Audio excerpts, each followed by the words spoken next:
পাঞ্জাবি রেখে দিয়েছি, ও ঢাকায় আসবে একসাথে ঈদের পাঞ্জাবি একই রকম পরবো অনেক বছর পর। ও আসে নাই। আমি আমি কিভাবে থাকবো আমি আমার নাম মোহাম্মদ নাকিবুজ্জামান। আমার থেকে 9 মাসের ছোট আমার ভাই সৌম্য।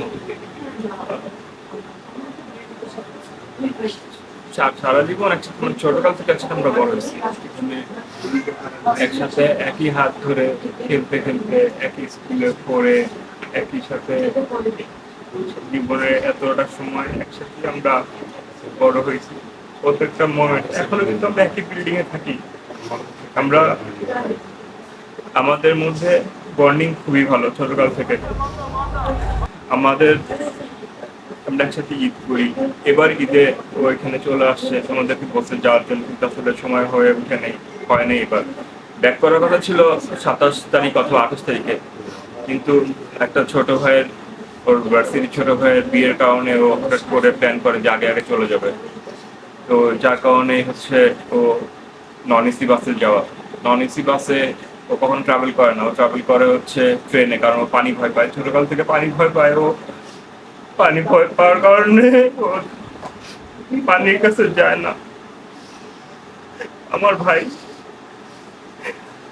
ওই হঠাৎ করে ঈদের ছুটিতে তো টিকিট ম্যানেজ করা খুব কঠিন।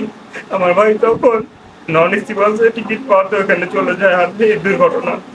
একসাথে ঈদের পাঞ্জাবি কিনছে আমার জন্য, বলছে ভাইয়া ছোটকালে সবসময় একই রকম জামা পরতাম, একই রকমের জামা একই ডিজাইনের জামা পরতাম, অনেক বছর পরি না, এবার একসাথে পরবো।